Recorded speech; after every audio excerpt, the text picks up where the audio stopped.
Yo, what's up mga ka-alright? So eto mga ka-alright, pag-usapan po natin itong nangyari pong trending na trending ngayon na pinag-usapan sa social media. Grabe, na talagang grabe ang pagbabatikos nila sa ating mahal na Pangulo. Akala nyo mga ka-alright na mga kapwa natin Pilipino po ang grabe sa pagbabatikos at paninira nila sa ating mahal na Pangulo, na kung saan itong firm handshake po na ginawa ng ating mahal na Pangulo, ginawan po nila ng big deal, na kung saan akalain nyo po nabas pa po ang Pangulo at sinabi nilang kain suka raw po ang ating mahal na Pangulo. At ito pang masaklap, pati po yung paglapit ng Chinese dyan sa pag-handshake po ng ating mahal na Pangulo, ginawan pa po nila ng kwento.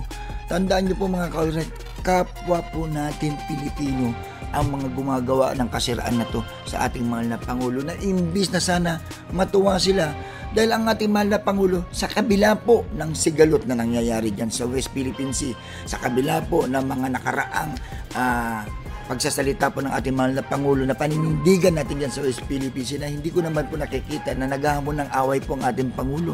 Ang sinasabi lang po ng ating Pangulo, tayo po may karapatan dyan sa West Philippine Sea, na kahit katiting po gahibla na meron dyan sa West Philippine Sea ay atin, at naninindigan tayong atin ang West Philippine Sea. Ito ay isang pagpapakita lang po sa China na hindi tayo takot, na tayo'y nagsasalita lamang sa ating karapatan dito sa West Philippine Sea.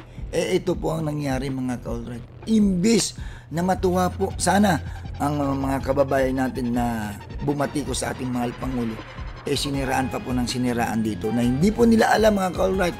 Ito pong firm handshake po na to ay isa pong mutual respect na ginawa ng ating mahal na Pangulo, na kung saan isa utong pagbibigay ng magandang sinyalis din sa ugnayan po ng China at ng Pilipinas, na hindi po natin alam, malay nyo bukas makalawa magkaroon ng magandang pag-uusap ang China at ang Pilipinas, na kahit na meron tayong issue na nangyayari dyan sa West Philippine Sea, na sana suportahan na lang sana po natin ang mahal na Pangulo sa ginagawa niyang effort, na sa ginagawa niyang pakikipagharap sa mga world leaders na to, na kung saan hindi nyo po alam kung ano po yung magiging kasunod nito, na magiging magandang mangyari sa mga susunod na araw.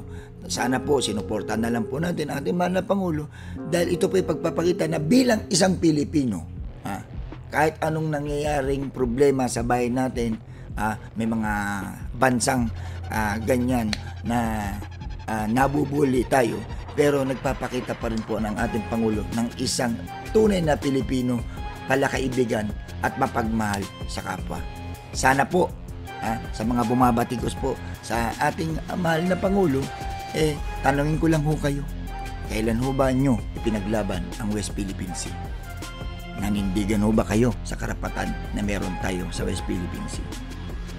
Sang-ayon ho ba kayo na yung sinusuportahan nyo dati, sabi niya, ipamigay na lang daw po ang West Philippine Sea dahil papel lang sa tubig yan. Diba? Gawin na lang daw pong probinsya ang Pilipinas dahil mayaman ang China, yayaman din daw tayo. Tanong ko lang ho sa inyo, payag ho ba kayo kung gano'n ang mangyayari, na hayaan na lang natin na sakupin tayo ng China?